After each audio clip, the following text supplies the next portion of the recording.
साथियों, इस बात को जो राजनीति के विशेषज्ञ हैं, अगर मुक्त मन से, मुक्त मन शब्द बहुत महत्व का है, वे सोचेंगे तो पाएंगे कि एनडीए ये सत्ता प्राप्त करने का या सरकार चलाने का कुछ दलों का जमावड़ा नहीं है। ये राष्ट्र प्रथम की मूल भावना से, नेशन फर्स्ट के प्रति कमिटेड, वैसा ये समूह है। और 30 साल का लंबा कालखंड शुरू में शायद असेंबल हुआ होगा, लेकिन आज मैं कह सकता हूं कि भारत के राजनीतिक व्यवस्था में एक ऑर्गेनिक अलायंस है।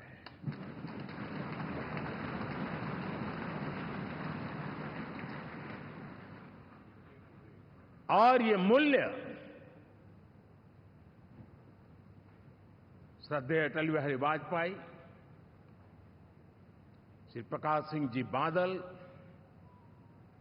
श्री बाला साहब ठाकरे, श्री जॉर्ज फर्नांडिस, श्री शरद यादव, अनगिनत नाम मैं कह सकता हूं।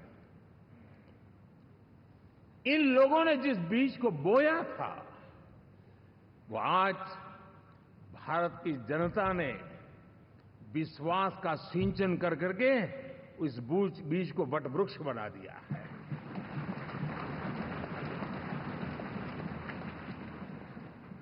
और हम सबके पास ऐसे महान नेताओं की विरासत है और हमें इसका गर्व है। बीते 10 वर्षों में हमने एनडीए की उसी विरासत, उसी मूल्यों को लेकर के निरंतर आगे बढ़ने का और देश को आगे बढ़ाने का प्रयास किया है। जैसे मैंने कहा, मुक्त मन से राजनीति के विश्लेषक अगर विश्लेषण करेंगे तो देखेंगे कि एनडीए का जो लोग दिखते हैं ना, उसमें एक कॉमन चीज नजर आती है और वो है गुड गवर्नेंस। इन सबने अपने अपने समय में, अपने अपने कार्यकाल में जब जब जहां सेवा करने का मौका मिला है, गुड गवर्नेंस इस देश को दिया है। और इस प्रकार से एनडीए एक प्रकार से, एनडीए कहते ही गुड गवर्नेंस ये अपने आप पर्यायवाची बन जाता है। साथियों, हम लोगों के सभी के कार्यकाल में, चाहे मैं गुजरात में रहा हूं या बाबू हमारे आंध्र में रहे हो या नीतीश जी ने बिहार के लिए भरपूर सेवा की हो, हम सबके अंदर केंद्र बिंदु में गरीब का कल्याण केंद्रस्थ रहा है।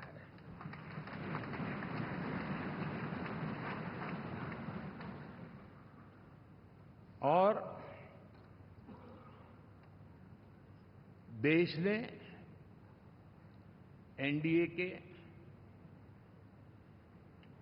गरीब कल्याण के, गुड गवर्नेंस के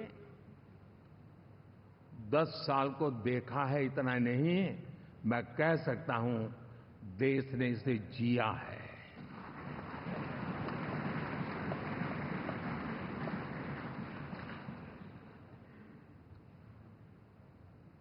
जनता जनार्दन ने सरकार क्या होती है, सरकार क्यों होती है, सरकार किसके लिए होती है, सरकार कैसे काम करती है, इसको पहली बार अनुभव किया है। वरना जनता और सरकारों के बीच में एक खाई की व्यवस्था ही बनी हुई थी। हमने उसको पाठ दिया है। हमने सबका प्रयास का मंत्र देश को नई ऊंचाई पर ले जाने के लिए चरितार्थ करके देखा है।